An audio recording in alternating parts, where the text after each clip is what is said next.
And if you're interested to engage Charles Moore, he's leading the healthcare vertical for those of you who signed up for that. I also want to thank those of you who have been tweeting out the event. I've been noticing that, so thank you very much. The hashtag is INSEADXAI if you want to join that conversation. I've been doing that at my desk silently, at Big Tech Prof if you want to follow me as well. So thank you very much for that. That helps us start the conversation and continue it. So it's my great pleasure to introduce one of my colleagues, Phanish Puranam. So it's great because we're transitioning now to how AI impacts organizations. Phanish is a chaired professor of strategy and organizational design, one of our experts on corporate strategy and design, and how AI really impacts organizational life and the choices that strategists have to make about people. So with that, I'll turn it over to Phanish. Thank you so much. Thank you. Can I get the clicker? Yes. Morning, everybody. So I'm going to be talking about the impact of AI on organizations in a couple of different ways. So one of the ways, of course, which is the most salient one for most people, is that AI might become embedded in the very machinery of the organization, right? It's just a big part of how work gets done, and that will have implications for what managers do, what workers do, and how many of them there are in the organization. So those are important questions. But the other way you can think about it is to ask yourself, what do these techniques mean for how we design organizations? How are these useful as tools for organization design? And in my teaching and research at AI, I actually cover both of these things. And I'll give you a little bit of a flavor of both of these ideas. Now, organizations, of course, are extremely complex systems. But as researchers, we try to look for the simplicity in the complexity. And a few things that we've learned and can say with a good deal of confidence now are the following. First, it doesn't matter if the organization you're looking at is a team of 5 people, a startup of 50 people, a business school of INSEAD size, which is 500, or a 50,000 person company. It doesn't matter. Every organization is at heart a very simple thing. It's a multi-agent system with a goal. Okay? And this is true whether we are talking about teams of 5 or organizations of 50,000. Now, that simple insight leads in turn to a very important recognition. Every organization, regardless of its scale or size or what it does, which sector it's in, has to solve the same basic universal problems of organizing. And there are 5 of these. The first 2 are really division of labor. How do you divide tasks? How do you allocate them? And the second 2 are integration of effort. How do you put them back together again? So how do you motivate people? How do you coordinate them? And of course, since these solutions are never going to be perfect, because the people doing the designing are human, right? We are not all-knowing. You need a system for resolving exceptions. And in most of the organizations you and I live in, that last function is resolved by authority, okay? The nature of formal contracting and authority in companies. That's the basic setup. And in effect, what my colleagues and I have been doing, this is a large team of researchers across multiple schools. We've been working on a research project we call Algorithms and Organizations. And broadly, the premise is very simple. It says, how can we use algorithms to make better decisions about how to organize ourselves? And of course, there's machine learning. Where there's data, we can do machine learning. But that's not the only class of algorithms we use. We also look at graphs. So one of the big applications we are interested in is how can we use social network data to identify, for instance, who are critical movers and shakers in an organizational change. Okay? And we can pick that up from social network data. We all know that the ideal gold standard for knowing if a new management intervention actually works would be a randomized experiment. I mean, just do the third experiment. Would you ever purchase a medicine which has not been through clinical trials? I don't think many people would. But we routinely spend millions of dollars on management consultancy advice with no equivalent of a clinical trial. Okay? That's the gold standard. But we also know it's very hard to accomplish because randomization is extremely hard to conduct. But it turns out that with the right algorithms, with data that you can observe, we can create almost randomizations. These are called matching methods.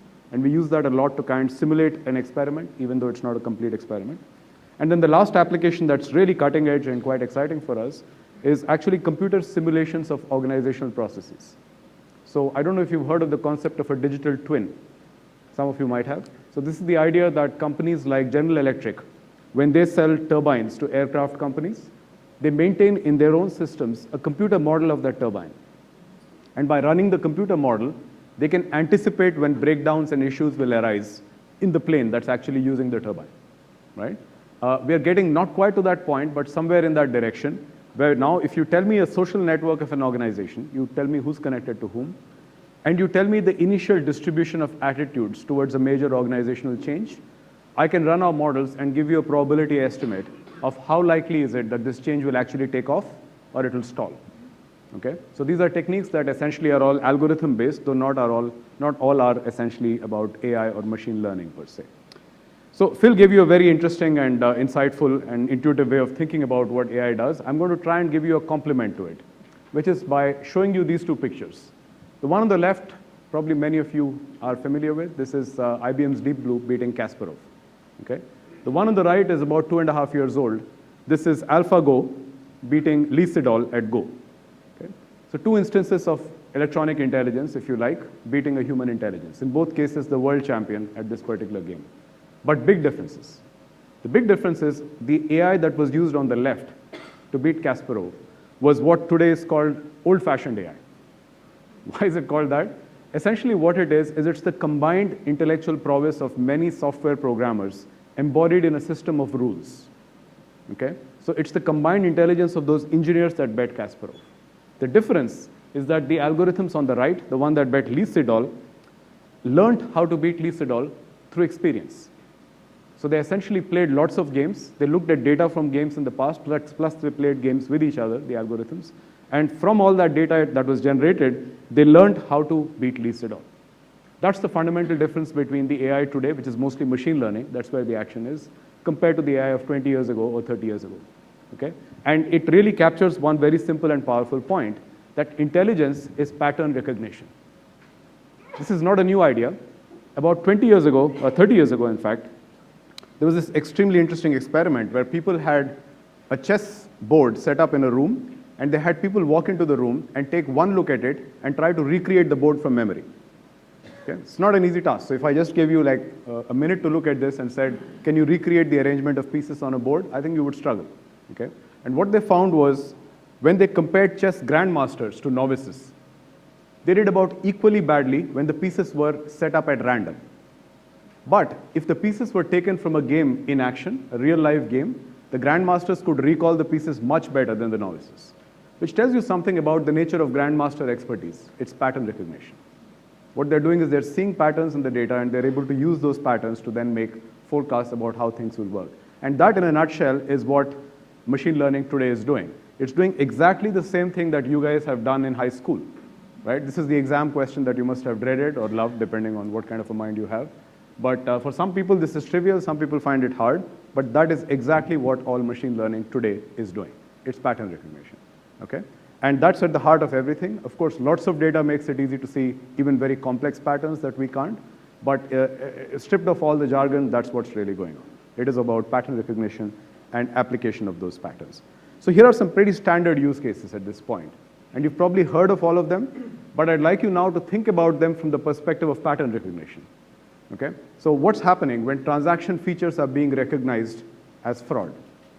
Okay? What's happening when customer attributes are being recognized as likelihood of this customer churning? What's happening when ink dots on a piece of paper are being recognized as words? It's always pattern recognition. Okay?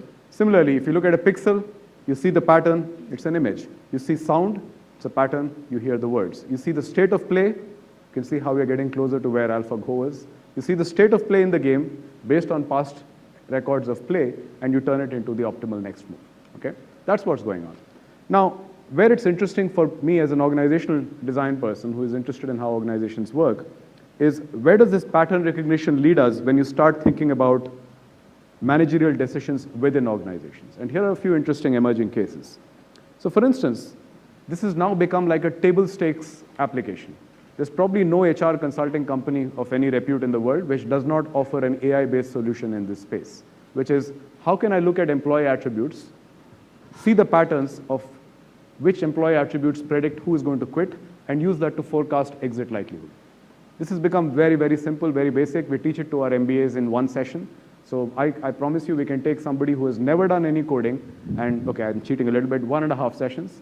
In 1.5 sessions, we can take them from having no knowledge of coding to running Python script to build a model that does this. This is not rocket science. You just need to think clearly. That's it. It can be done. There's another very common application, which is looking at CVs and trying to figure out who's a good hire. Again, it's pattern recognition. If I look at project characteristics, so people are applying for a capital budget, maybe in the context of a company. Maybe you're a venture capitalist, you're trying to figure out whom to invest in. Again, you want to look at project characteristics, past data, and then make a good investment. Again, it's pattern recognition. You could think about text and word use. So Phil already talked about this, he's an expert on this. One of the applications our students are doing, my doctoral students, not my MBA students, is to look at Glassdoor data. So how many of you have used Glassdoor? Quite a few. Okay, so you know what these reviews are like, right? So we can actually parse that text from the reviews and estimate the cultural properties of an organization. Now, why is that important? So one of my students has actually come up with a technique whereby looking at the text of a potential acquirer and a target, you can actually make an estimate of how well the post-merger integration will go. Okay? And this is just based on publicly available data on Glassdoor. So you can do things like this now with text. Another student has been using company characteristics to forecast, this is in the private equity industry. So which PE firms are most likely to adopt disruptive business models in that industry? Okay, we can answer that question with enough data and with machine learning. Why? Because at the end of the day, it's all pattern recognition. So that obviously raises the million-dollar question. Will machine learning make managers disappear? Okay? And notice I'm not asking, will machine learning reduce jobs? That's a different question. I'm interested just in the jobs of a particular sort of person, which is a manager. Arguably, it's a self-serving perspective because my customers are managers, right? So that's what I care about. So will managerial jobs disappear? I don't know, but for sure, I think we're going to need fewer of them. Okay? And I'm going to defend that point of view with a bit more detail in a couple of minutes. But for sure, I think many of the things that managers do today can be done with algorithms. Not all, but many can. So which ones can? Here's the way to think about it. Think about three combinations here. Just human, just AI, and some combination of human and AI. And there are going to be some tasks where it's very clear that AI will just do much better than humans. And when I'm saying AI, I'm largely meaning machine learning here. Okay? There are going to be some tasks where this is obviously the case. And you can think of A for automation. These are ripe for automation. There are going to be other tasks where it's clearly the case that humans just do much better. Okay? As of today, we just don't have the algorithms or anywhere close to having the algorithms that can do these tasks better. I'm sure you can think of examples. But the interesting third category, type C, if you like, or combination, is the one where the combination of the human and AI can do better than either alone. And this is the one everybody's excited about. So firstly, how can that ever happen? Well, here's how it works. You know the story about the three statisticians who go hunting? So the three of them go hunting for deer, and one aims too far to the right and shoots, the second aims too far to the left and shoots, and the third says, we got him.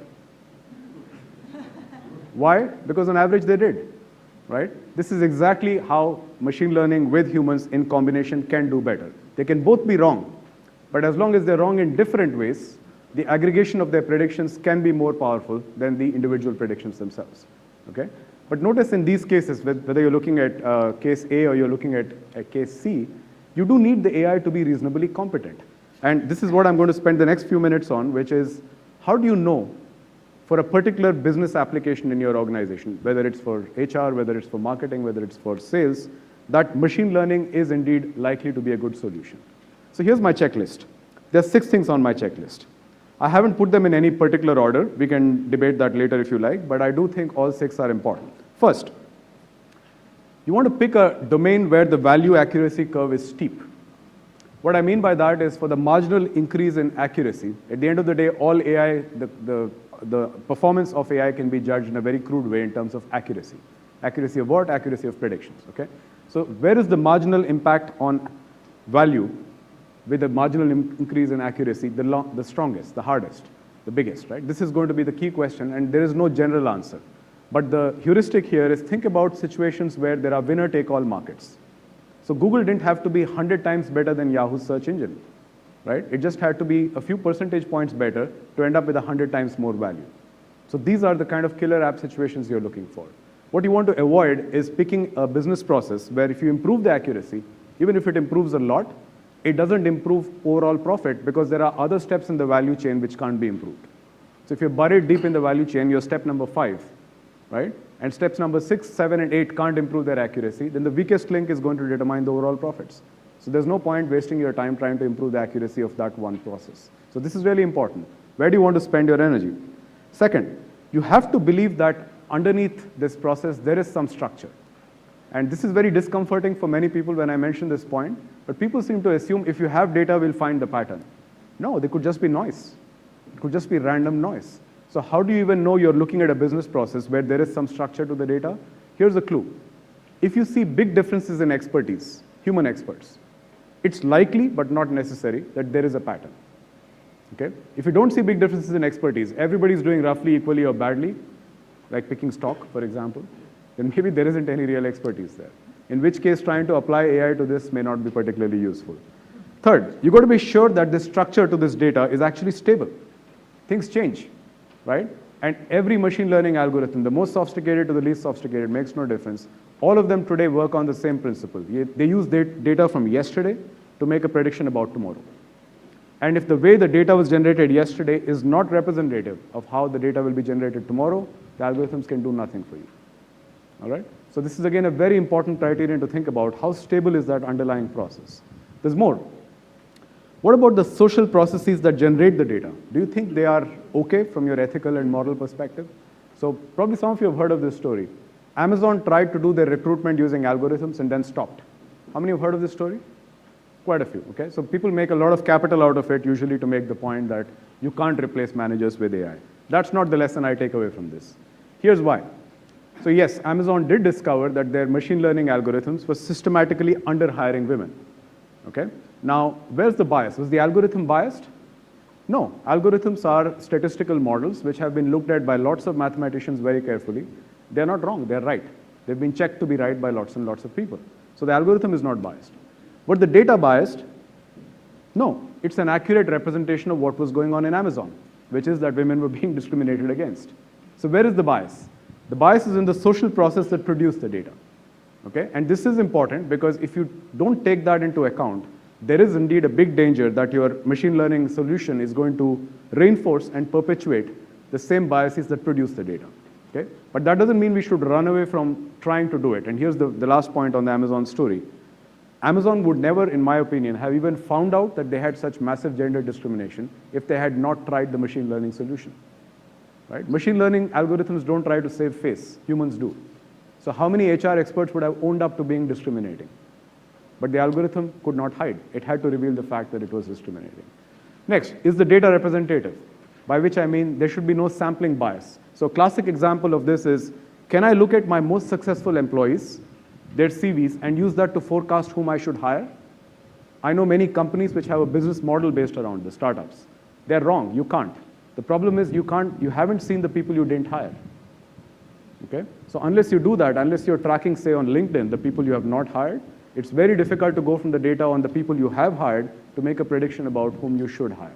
So data has to be representative. And last, the data has to be available.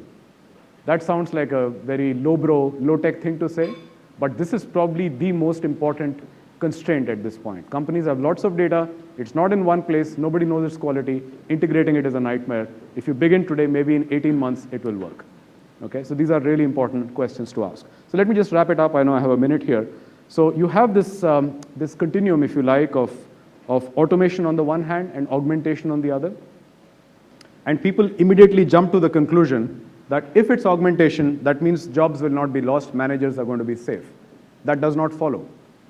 Right? Augmentation could mean managers become a lot more productive, which means you need fewer of them.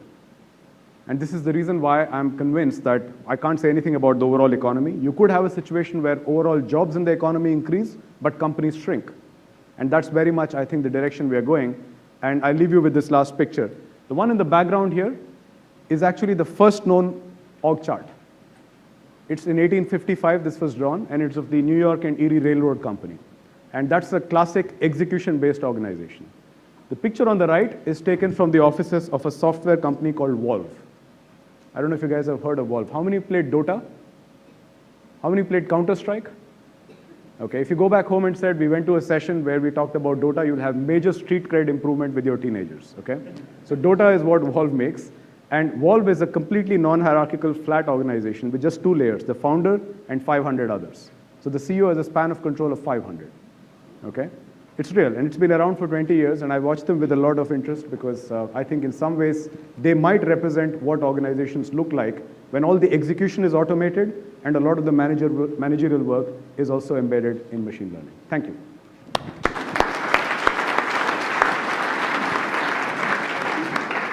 Thanks, Phanish. I think a lot of insights around what the AI killer apps might be in organizations.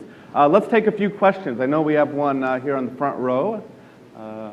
Right here. I'll speak loudly. I just want you to explain a little bit further about the bias in the Amazon use case. So, and specifically around, was the data bias or was the decisions it was making were not ethical?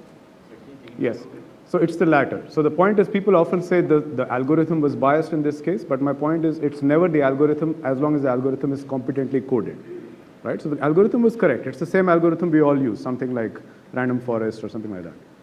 It's not that the data were biased in the statistical sense that they don't represent the reality. They represent the reality.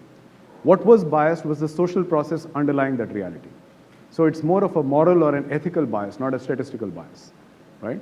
And my point simply is discarding the machine learning approach because there was a social bias to me makes no sense. In fact, if anything, we would not even have discovered the social bias if we hadn't looked at the data using the algorithms. Other question? One here. So this goes back, the question Speak up. where I'm coming from is that on the privacy side of things, so in terms of data collection, emails could be one of those, recognizing patterns, tendency to leave, or different aspects, right? So how does that come into consideration, the privacy side of things, as well as another question is what are some of the leading edge data collection methodologies or mechanisms? Yes. So at this point, most of the work that my collaborators and I do draws on three kinds of data. So there's HR data, which is literally data on how people are performing, when do they join, when do they quit, demographics, things like that. Network data, which can be collected either through surveys or it can be collected through email traffic, right? And this is a thing to be very careful about. It depends on which geography you're in. So mostly what we have done is we never look at the content of emails. Okay? We only look at who emails whom and how quickly they reply. If there's a quick reply in a short window of time, and there's actually a startup here in Singapore called TrustSphere, I'll refer you to them. They're at the cutting edge of some of these ideas, I think. If they reply, that's all we need to know. So it's either email data, HR data, or text data. So text can come from things like Glassdoor, so it's publicly available. In fact, I have an arrangement with Glassdoor where they've given me their entire 3 million set of reviews. So I can look at all the data. There's no privacy concerns there. At this point, this is it. We're not going for more detailed data. Okay? In the future, you could do a lot more. For instance, what you could do is use devices like your iPhones to simply record co-physical presence. So this could be the best network data in the world, where you actually can see when people come together, when do they go apart. I'm working with an architectural consulting company which is using strips of flooring, which is sensor embedded. So it can measure the number of people walking through. So they can measure the flow of people in the physical layout of the organization. So the limit in terms of what we can collect is unknown, it's huge, but you have to do it in an ethical and a regulation compliant manner. Thank you. One other questions? Where? Right behind you. Thank you. In organizations, decision making sometimes can be, pain, right? I mean, it goes into long sort of cycles, and experience says that there is a challenge in the organizational design. Sometimes the organizational design is imperfect. So, what are your learnings from that in terms of, have you studied certain designs which are sort of flawed and that has led to improper decision making? Yeah, so a good 80 to 90% of organizational design problems, by the time they land on my desk, fall into one of two buckets. Either they are bottlenecks, decisions are slow, or they are breakdowns. Things don't cut across silos or boundaries the way they should. It's usually some combination of these. The bottleneck issues, which is the one you're bringing up, are almost always about a challenge around optimal delegation. How much should we delegate? That's the problem. Because in a world where people could delegate correctly, there would be no bottlenecks. The problem is usually the subordinates think that not enough power has been given into their hands. The superior thinks, I don't want to lose control. So that's the basic trade-off. Now, where does machine learning enter into this picture? I think the most important thing machine learning does for organizations is actually nothing to do with AI. It's just forcing everybody up that first rung of evidence-based management. Okay, this is something that business school professors have been talking about for a long time. For the first time, companies might be listening because there's this fancy AI word attached to it. So actually, there is data. We can look at historic records of decision-making speeds, the time taken to decision, the quality of the decision. Once you have that data, we can actually improve on these bottlenecks quite a bit. Other questions? Well, then maybe I'll take my prerogative as an organizer to actually ask a question of my colleague, who I don't get to see enough, actually. So I'm thinking particularly about the HR function, because I know we have a lot of HR professionals inside the audience today. I think a big application of AI has been at the hiring interface, right? Actually hiring and firing sometimes. But the other big problem that HR professionals face, of course, is training, right? So I have a big client, for example, a big Malaysian bank who really wants to use AI in training, and they've been exploring many of the solutions because that's actually their biggest cost. It's not hiring, it's actually getting people up to speed in this 30,000 people organization. So are there good examples of AI being applied to training, improving human capital? So at least there are two kinds of applications that I know of. One is literally at the micro level of helping create customized online training experiences. Yeah. So rather than giving everybody the same online content, you move people through a different tree of learning opportunities based on how well they're doing. So this is really the cutting edge of EdTech at the high school level, but there's no real reason why it can't be applied to training execs as well. The other is, of course, solving a much more basic problem, which is how do you estimate the value of training? Okay? And this is really a tough one, and one that business schools are not very keen to answer, because among other things, we'll then have to find out if anything we do actually matters, right? So, but it is an important question to answer, and I think with data and with the kind of analysis that we now routinely do, you can effectively create the equivalent of a simulated experiment. So take Joe and take Jane. We can make them statistically as similar to each other as if they are twins, and the only difference being Joe went to INSEAD and Jane didn't. Did it have an impact on their careers moving forward? So these are the kind of questions we can answer now with ML. Yeah, terrific. Okay. Well, thanks so much, Phanish. It was great.